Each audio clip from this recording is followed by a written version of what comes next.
So good morning everyone here, and good afternoon to those who are listening from Europe, or actually watching.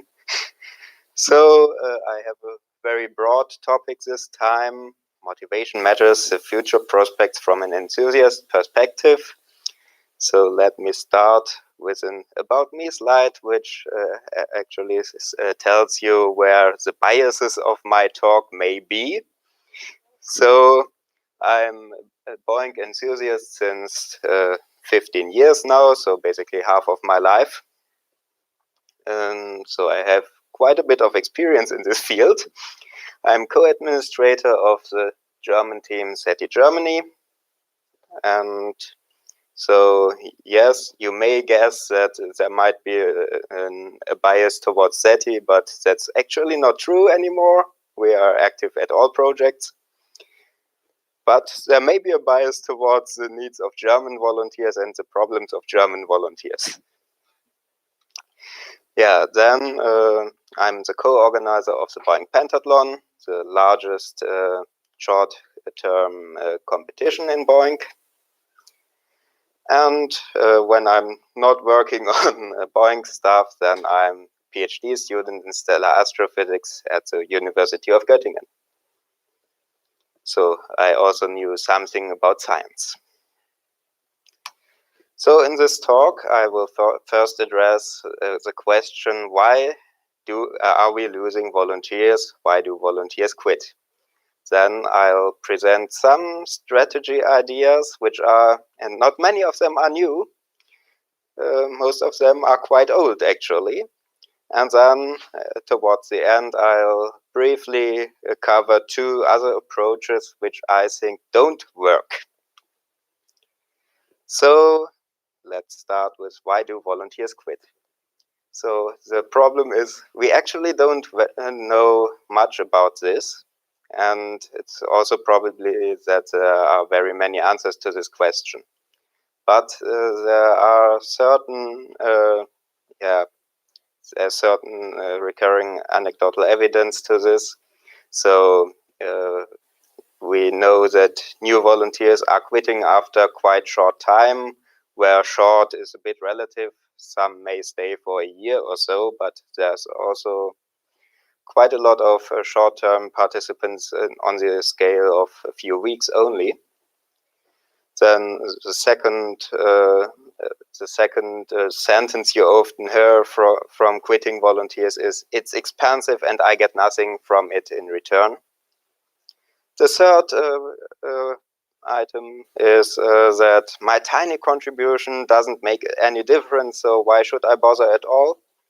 And then there's the problem that some quitting volunteers don't know about the results and say nothing ever comes out of it, so it's wasted time. So what can we learn from this? So at first we have to ask ourselves, why are new volunteers quitting after short time? So I think there are actually quite many zero credit accounts at all the projects. And this could be either volunteers who fail to get it running, or it could also be spammers. So I wonder if any project has actually counted how many of these zero credit accounts have attached a host which has also downloaded a task but failed then. Maybe someone has such a metric. Usually the zero credits don't have. Okay, so that's probably mostly spammers then, or people who create an account and then don't know how to attach. Okay, that's interesting to know. Then it may be not working as these volunteers expect, so there may be software limitations. They may expect something really unrealistic. Maybe someone is joining SETI at home and expects to find ET in a few weeks, which obviously won't work. And then it's also possible that they are expecting more feedback from the projects and are simply not happy with what they get in return. then it's also possible that many of these volunteers are set and forget users with emphasis on forget. So they install BOINC, set it up, run for a while, and then they replace the computer and have forgotten that BOINC was running at all, don't reinstall it on the new machine. And so what I would draw the conclusion from this, that recruiting new volunteers is maybe not as effective if we don't have a good strategy for retaining volunteers, because if we just burn through new volunteers like crazy, then at some point there will be no one left who is interested in doing this anymore, and at some point you won't recruit anyone then. So the next item, what can we learn from the volunteers who are quitting because it's too expensive? Obviously, we can't do much about the costs. Not everyone wants to go the route and use NUCs and Intel sticks. But what we could do is provide a realistic price tag. That's maybe not something the projects can do, but we as a volunteer communities can do some estimates what an average host draws as power, which is also project specific.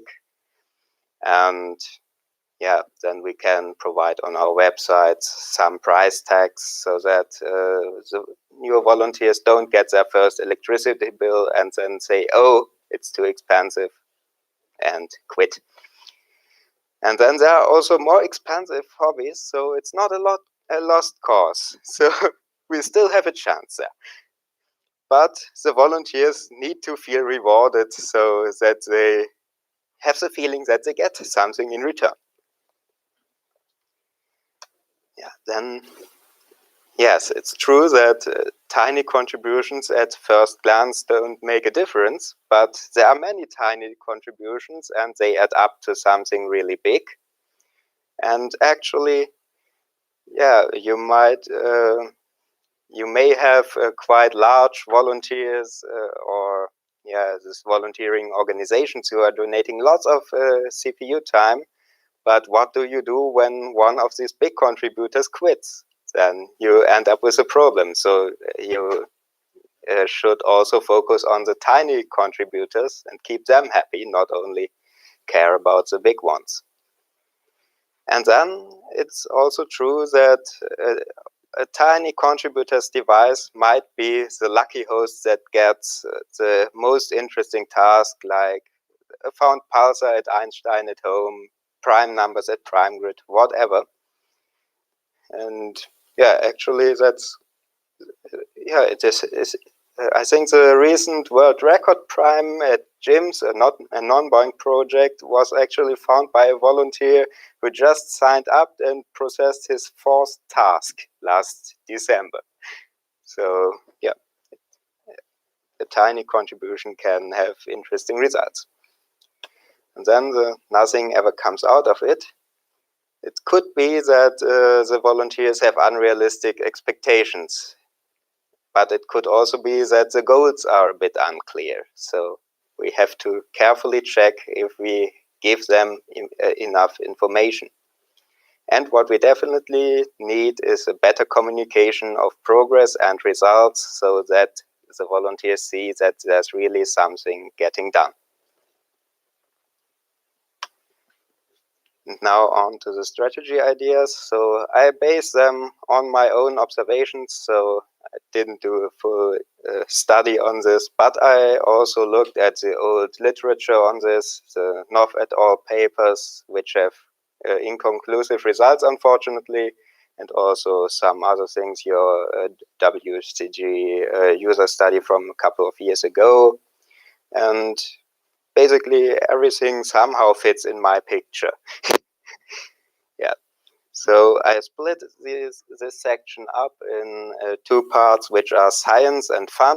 There's also some intersect between them, but you'll see. So with science, I mean that the volunteers need to know what they are actually doing and that what they are doing is useful for something. And what I believe is that they also need to see that their individual contribution does something, is something useful to the projects. And then on the fun part, the first one is actually a description of the state. So the volunteers do not play an active role in the computations. There are also other citizen science projects which include lots of activity, like the old Galaxy Zoo project, where the volunteers actually do Hubble scale typing of galaxies. So that's something where they are really involved themselves, but in volunteer computing, they just set it up, and then the computations actually run by themselves. So that's not that interesting to watch for a volunteer, unless someone is a really hardcore volunteer and watches something like how the temperature changes and the progress of every work unit or whatever. But I think that's quite rare. Even I am not that weird anymore. Yeah, and then the Knopf et al. Studies have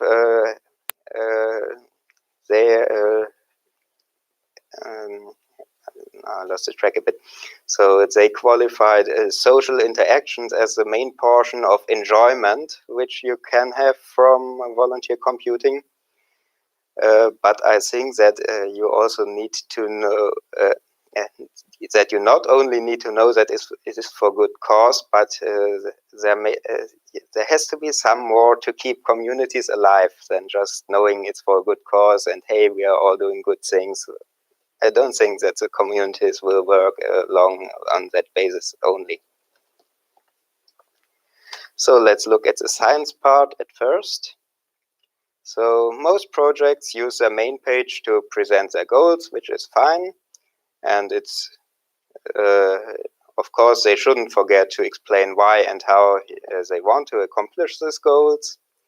There's one example which is both good and bad from the Asteroids at Home main page. You don't need to read it now. Probably you can't read it anyways from the back of the room.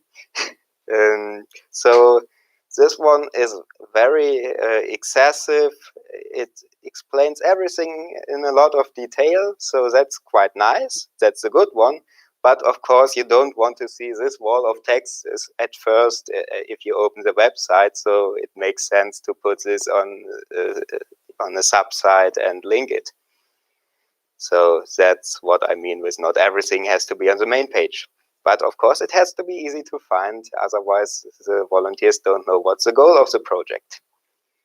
And then there's one point where the volunteer communities come in again. Many volunteers are no experts in the research fields, and many of them may not even speak English. So when the project administrators write their goals, they should adjust their language to make it pretty easy. Technical terms should be explained somewhere. You can, of course, also give a link to some kind of glossary. And yeah, the communities, the volunteer communities can help to translate the text or to find misunderstandings and help to fix them. Then there's something about the progress. So many projects run longer than the typical attention span of a volunteer, and they have no publishable results for a long time. So it is important that there's also something in between start and the result of the project. So it's important to have progress updates as detailed as possible. But of course, you don't have to write every week that we have done 1% of progress or whatever. I think it's most effective if you only do this if there's really a significant development in the last time. There were these nice Einstein at Home newsletters quite a while ago. I know why they are not coming anymore. It's a lot of work, but that was nice to have. Then something that is also nice to have are progress bars, which are showing the volunteers who are interested. I see your faces. Yeah. So they tell the volunteers how long the projects may run, and they may motivate some volunteers who see, oh, this is at 90%, let's get this done. And there are ways to do it right and ways to do it not that right. There's this example from Einstein at Home, the search progress of the current main GPU project. So basically what you see here is a number of total tasks, the number of tasks already done, and the work still remaining. But the problem is that there's a lot of work remaining which is not included in these 4 million units left. So you can end up with a situation where this progress bar actually says that the status is close to 100%, and then volunteers panic and that the project is ending. Actually, we had this situation at BOINC Pentathlon this year that coincidentally, when Einstein at Home went dry for a bit because we crashed the work generator, that this progress bar was showing 100%, and some volunteers panicked that now that would basically be the end of the competition because there would not be any GPU work units anymore. And of course, sometimes you can't do a real progress bar because you may not know how much is the 100%. But then you may still be able to provide some low-level information, the number of tasks done. So just the second column in this progress report, or a batch status if you have several batches, and so that the volunteers can see how much is done and how far we are among a batch. It may still motivate someone to that one batch is close to finish, let's finish it off. And some pretty good example for a progress bar or the low-level information actually is what PrimeGrid does.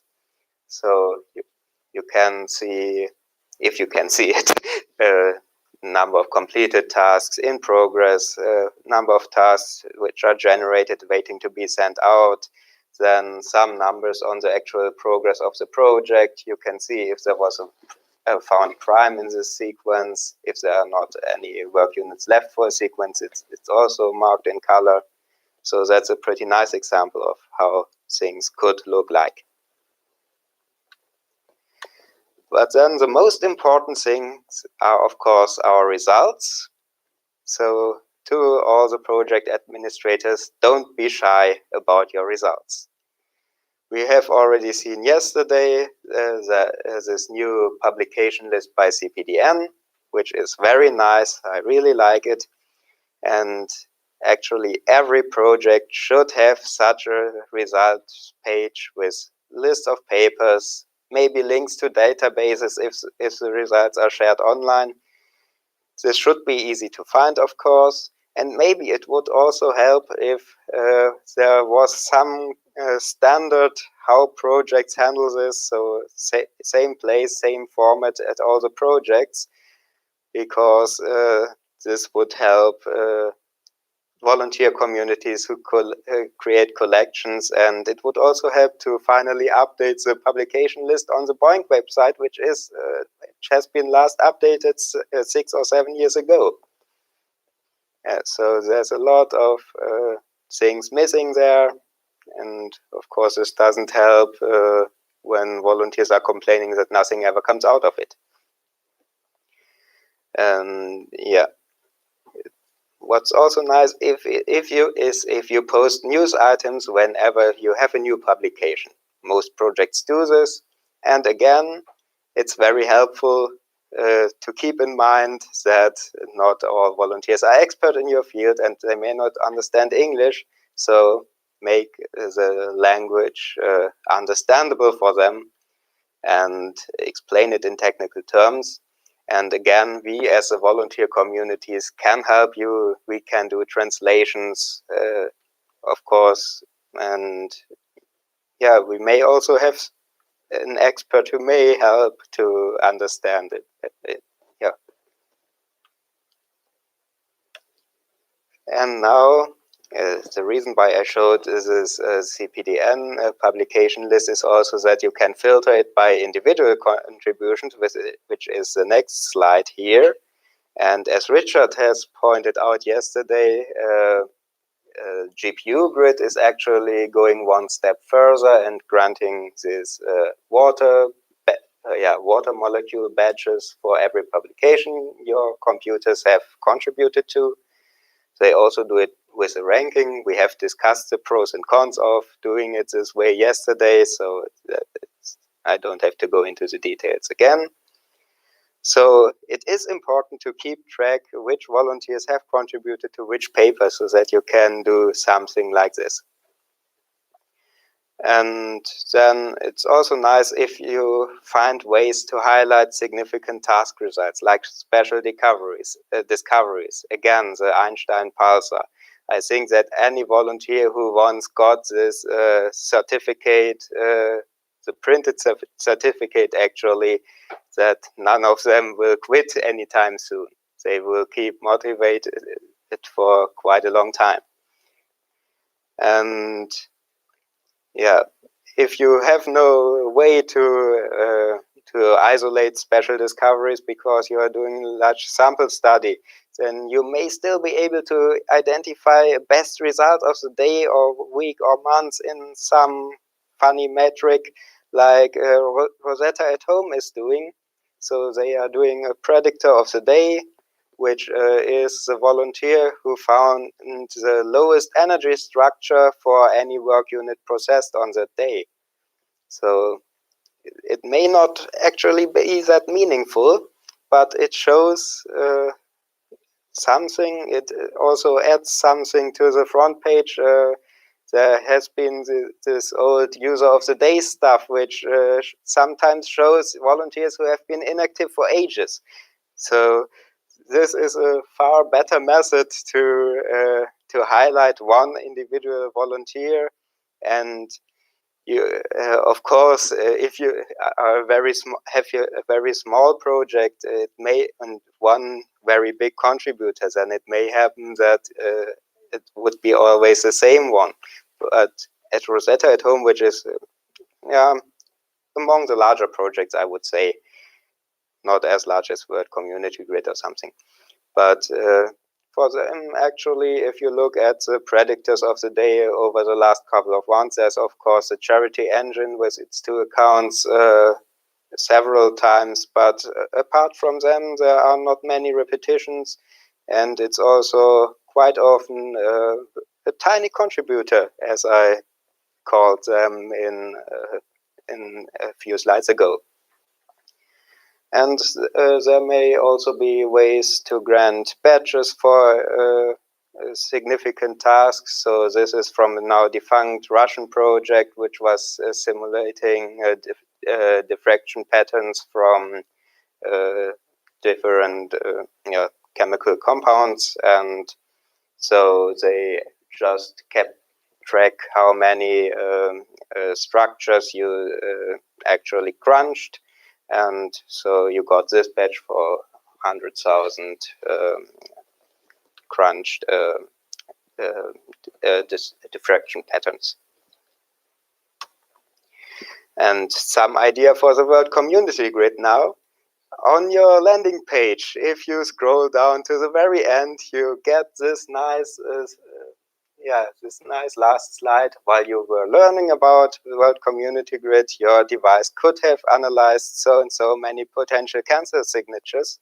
And this counter is going up very fast, actually. So if you spend a few minutes reading the slides before and then come down to that, then it's, well, a 3 or 4 digit number. So quite a large number, actually.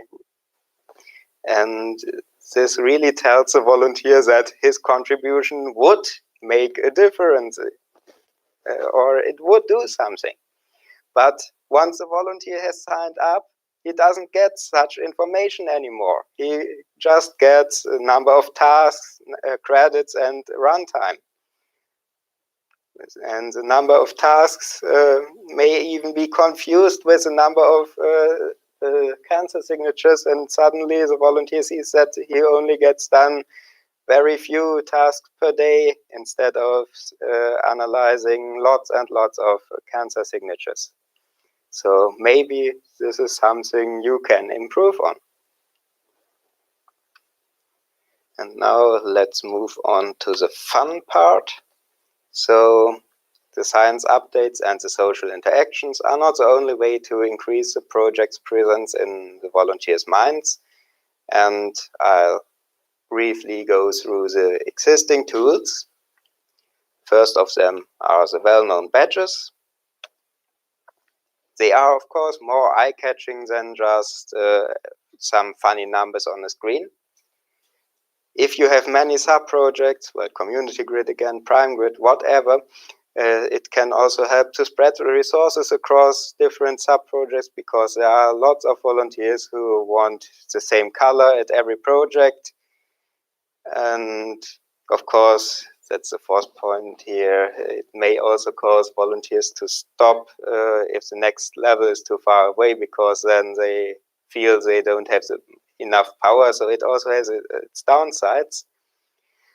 And yeah, there are also ways to award badges for something else than just credit points or runtime. For example, this yellow jersey badge from Prime Grid, which is awarded for a special competition every year in February, the Tour de Primes, which you get for finding the most primes in this month. It's a unique badge, and yeah, Prime Grid actually has a lot more interesting badges. Then another old tool are the certificates of contribution. So they can be printed and stick to the wall, which has, of course, the advantage that if you switch off the computer, they don't just disappear like badges. They are still visible. And back in the SETI at Home classic times, they were awarded whenever some milestone was reached. But in modern times, the projects have started to print only the current number of points on it. And so the SETI at Home certificate is actually still one of the nicest ones. You can also get it with a nice picture in the background, and it's signed by Eric, who is not in the room right now. Yeah. And actually, most projects don't care even about modifying the certificate anymore, putting a logo on it and whatever. But of course, it's also true that the volunteers don't care much about it anymore, because it's not interesting anymore. So maybe it would make sense to go back to the old way and award such a certificate for a certain milestone. Then we have the leaderboards. We all know they have pros and cons with respect to both long and newcomers and long-time volunteers. There may be ways to mitigate some of these effects by doing monthly or yearly versions of it, which could also be done by volunteers again. And actually, sometimes it is claimed that the leaderboards are actually harming more than they are doing good. But if you look at the Knopf et al. Papers again, then what they call reputation, which is just the number of credits in comparison to the other volunteers, that one actually gets quite high numbers. It just doesn't translate into high contributions, which may have whatever causes. And yeah, so I would not completely say that we should not care about leaderboards at all anymore. They should still have some room. And then there are, of course, ways to spice things up even more with doing short-term competitions. The BOINC pentathlon again, which you can see 2 plots about down here. So we have here on the left this year's marathon, which was run at the OpenSeeker sub-project here at the World Community Grid. And here you can see the credits per day. So it starts in late April with some days of business as usual. Then you can actually see that it's going down here on the 1st of May, which there was some outage on that day. So you can see this in the output of the project. And then you get this huge peak on the first day of the pentathlon, which was when most volunteers returned bunkered results. And yeah, then you can basically see that the level of contribution on average over the 2 weeks is about 50% or 60% higher than the level of contribution before the pentathlon. And you can also see that it takes some time to go down then again. I'm not sure why it drops so rapidly then. But yeah, we see that we have made some impact, even though it was a marathon discipline, which often turns out to be quite boring in long term. And in this year's pentathlon, we also had a new discipline, which was the javelin throw. So this one consisted of 5 days, which were called attempts in the statistics. So we kept track of the credits per day of each team on these 5 days. And the interesting part about it was that only the 3rd best day of each team would count for the final ranking. So there were lots of tactics, and I know it's not everyone's taste, but there are volunteers who are very motivated by this. And this is also as close to gamification as we probably can get. And gamification actually works on some citizen science projects like Folded is a good example. And there are many possibilities which we as volunteer communities can already do with the available data, but we are now at a point where further development gets harder and harder because the data are not there anymore. And then the main problem is that we are no experts in running projects, so we don't know how we could really fix it. And the projects don't know what we need, and they also may not have the manpower to provide the data that we would need. So this is something about which I could talk for hours probably. There are so many ideas what we could do, and it does not even have to be point-based all times. As I mentioned before, there's this Tour de Primes at Prime Grid, which is just about finding primes during 1 month, and which also has lots of tactical options. I really like this. Okay, and now to the last part, the other approaches which I think won't really work. So I think that a cross-project volunteer computing portal like Zooniverse does for citizen science projects really would have some benefits. So a landing page which you can open, and then you see a simple picture of every project there, and you can filter it by categories like research fields. And actually, Science United did one step in this direction, but I don't think it's thought out from a volunteer's perspective. If you actually read the papers by David Anderson about it, then you always have the impression that what he really wants is to disentangle the donated CPU time from the actual volunteers, and that he just wants to have that he wants to get lots of donated CPU time, but doesn't want to care about the volunteers at all. So the main problem about Science United is that it minimizes the visibility of the projects, but it's the projects who know best about the science they are doing. So no one in between can explain better what the volunteers are actually doing than the projects themselves.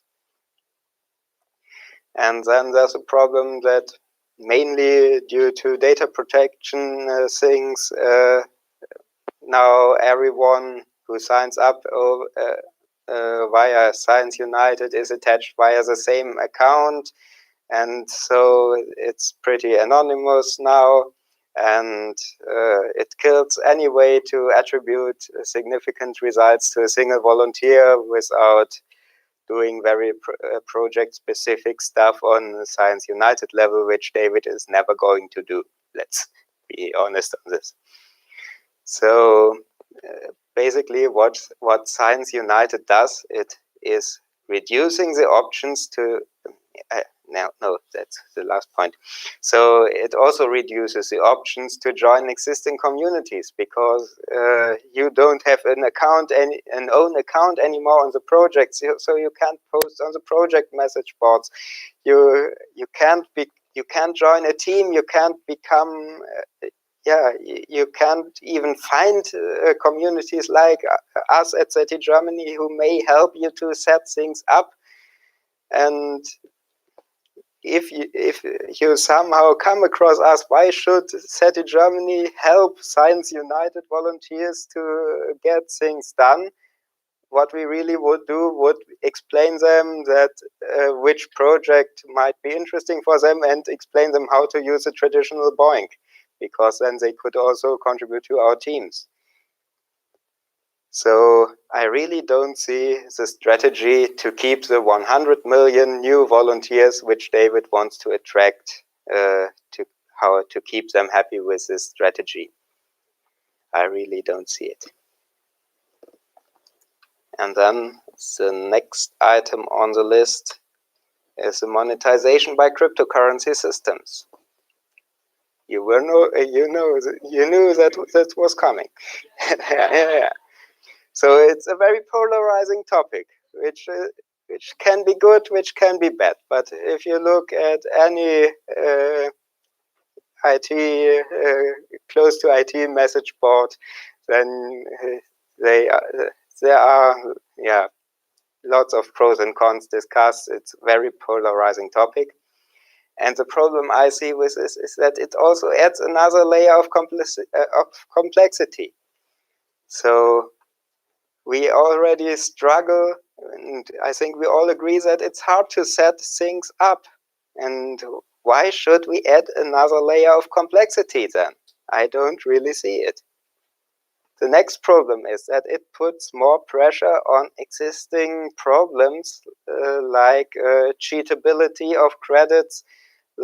There are maybe even ways to manipulate the results so that they get validated without doing any computation at all. There's actually one project on the Gridcoin whitelist which I could set up a script to return lots and lots of results which would be validated in no time. And yeah, it's not going to be fixed by the project. So if anything ever happens in that direction, that's the end of the project. And I really doubt that the impact of cryptocurrencies is as large as they claim. At the last workshops, last 2 years, there were always these presentations that this is the future. This is the only way to attract more people. We will get all the guys who are interested in Bitcoin because they don't want to waste their cycles anymore, but do something useful instead. But the Gridcoin representatives actually never showed where they actually recruit their volunteers. There was some anecdote that the most impactful recruitment campaign was actually an advertisement campaign on BOINC Stats. BOINC Stats is a website which is basically only visited by volunteers who are already running BOINC. It's not that you somehow come across the site by accident.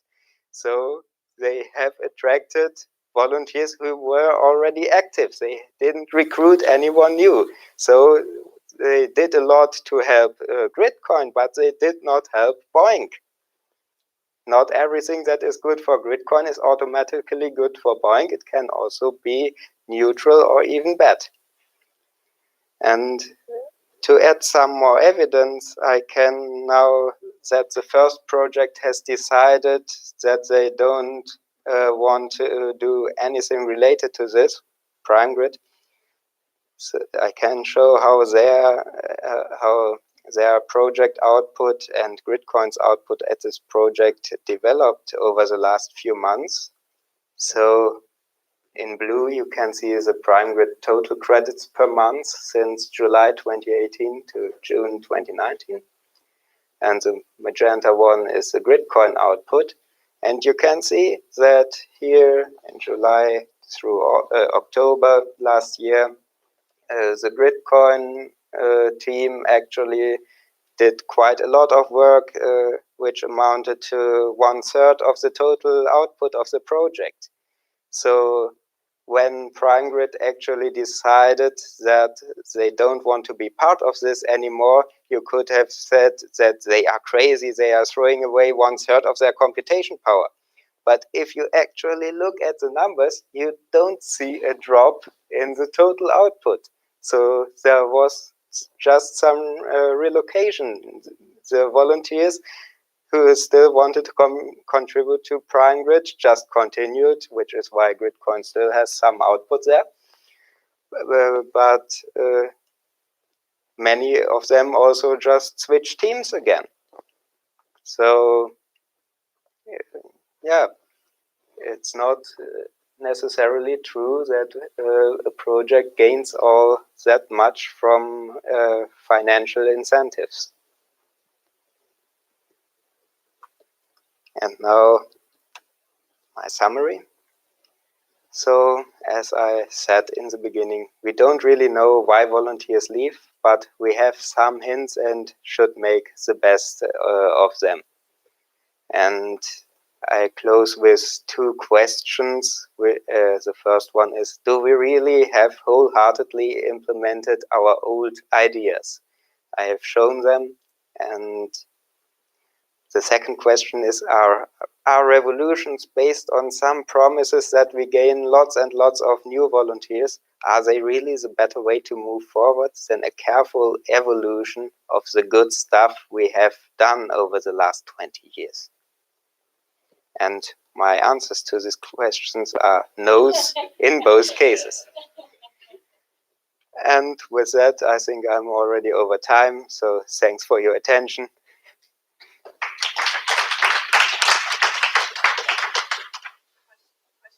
Yep. Yeah, go ahead. I agree with you with everything you said about cryptocurrency, and I can confidently say there has been and there still is no official Bitcoin representative ever at any event. There are people who contribute at specific levels, and they all come with specific personalities, specific contributions to the community. We don't have a system of representation. Yeah, I understand that it's just easier to say Gridcoin representative than say someone who contributes to the Gridcoin community.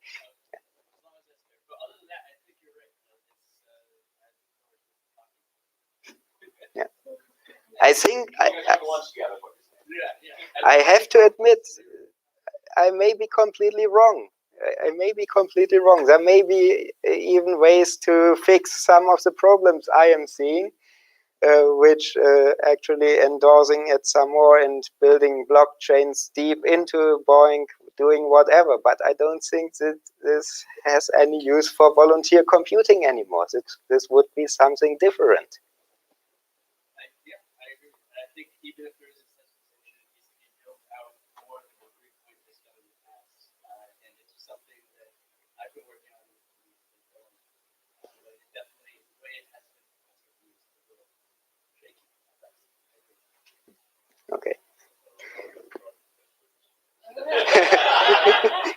Okay, Bernd. There are two things you mentioned that are relevant to us in some sense, and I will question is what they do, or anyone else who may have ideas of improvement. One is regarding leaderboards of business and credit services. One thing we always get asked is to distinguish between institutional users or participants that have computing clusters attached to Einstein at home compared to simple volunteers because the competition is rigorous. The problem is that it's pretty hard to actually draw a line between. We do have one participant from Australia who owns an internet company, which is not really institutional, but he has a lot of computers. He has an internet cafe, a large one, there and runs sports on everyone. Is this an institutional user, or is it a general volunteer? Do you have any idea about any impression of what is the deal? My point of view on this is actually that this is kind of unrealistic expectation on the side of the volunteer. If you join a project with just one computer, you can't expect that you will be the number one on the leaderboard within months when there are other guys with hundreds of computers who have been doing this for years. I wanted to add to that some private groups and that to maybe leaderboards of people that have a big amount of computers, which doesn't really make sense either because a lot of people are different specifications of computers. Yeah. You have one computer, some are more powerful than others, so you're still comparing that or if you really segregate people to the same level, well, there's no more competition. So what we've done is really draw any line that allow anyone to participate. Yeah, this is actually again where teams enter the picture. Many small volunteers alone can't compete on top of the leaderboards, but as a team, they can probably.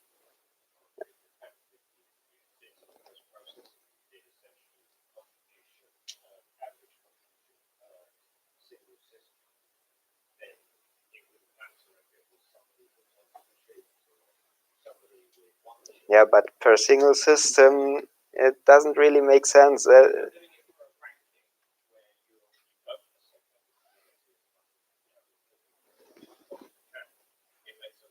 Yeah, but I don't think it would change the rankings that much because big contributors are maybe also the ones with big server machines, which are having much more output than the Intel NUCs.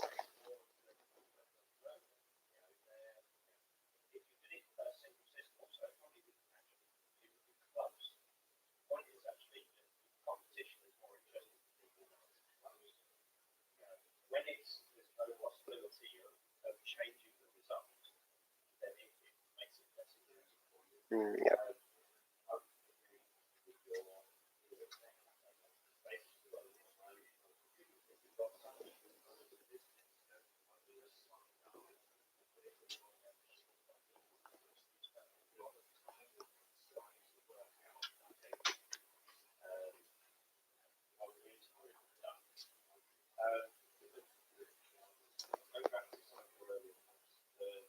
The trickier one, and we haven't done any further studies with our volunteers since the Italian have they when they're contributing to when they're creating with science, whether or not we have seen a change in behavior. Because I think one of the parts here is, you sort of said this, how critical is we can make lots of research about our volunteers. We actually need to do some stuff.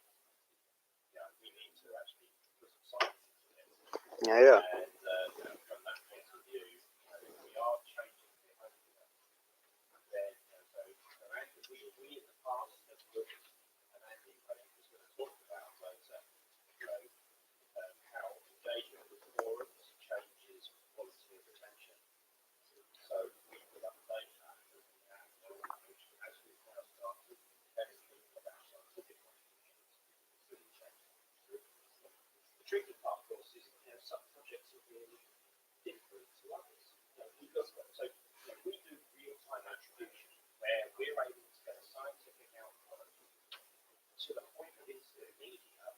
whilst something's still occurring. So we'll start a study on Monday, and we're aiming to get something out by probably, if not the end of that week, but in the middle of next week, including figuring dispatch and everything else. So that's what's really, and that's ideal if we're trying to use that as an engine for engaging volunteers, because you can dispatch it around the workplace.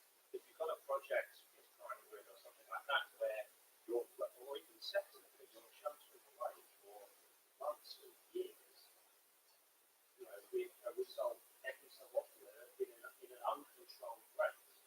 That's a different sort of thing that you're trying to engage to your users. Yeah, I agree. So, Angelo?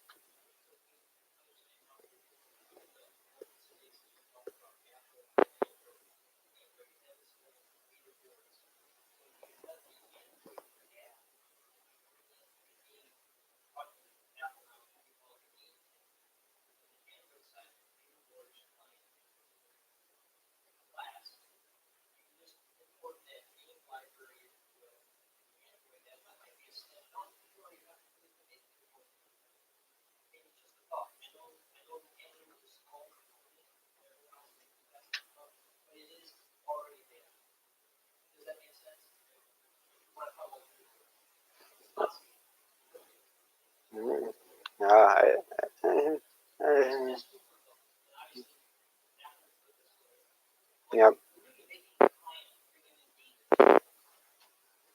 Oh, it's interesting. Matt?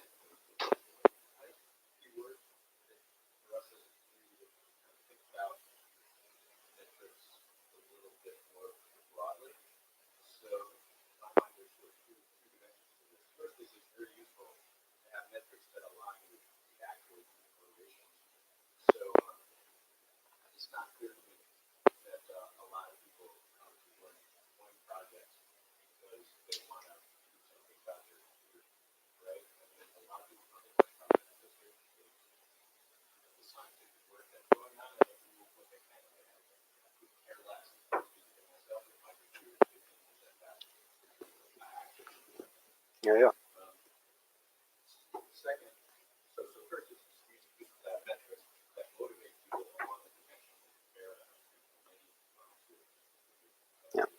But it's hard to measure. That's why the Not et al. Papers have inconclusive results.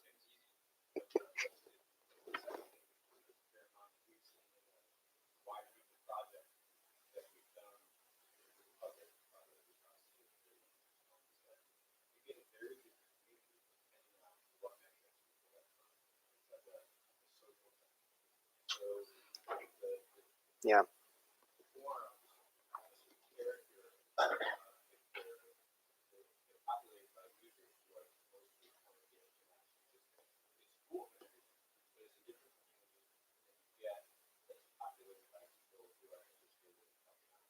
That's right, yeah. We may also be able to learn something again from citizen science projects. For example, there was a paper which compared Galaxy Zoo against Foldit, which are on the extreme sides of the spectrum when it comes to gamification. So there's Foldit, which is basically a video game with a bit of science right now. And there's a Galaxy Zoo which has no leaderboards at all. And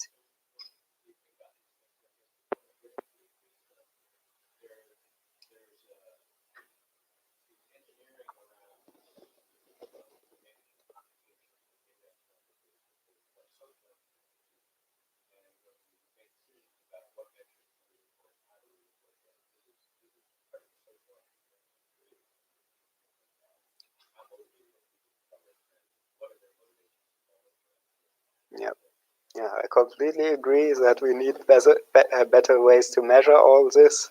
Unfortunately, I'm natural scientist, not social scientist. I hate to cut this off, but we are already running behind. We pushed a couple of presentations to after lunch to make up for it, and we're going to break for lunch, and we need to be back here by 1.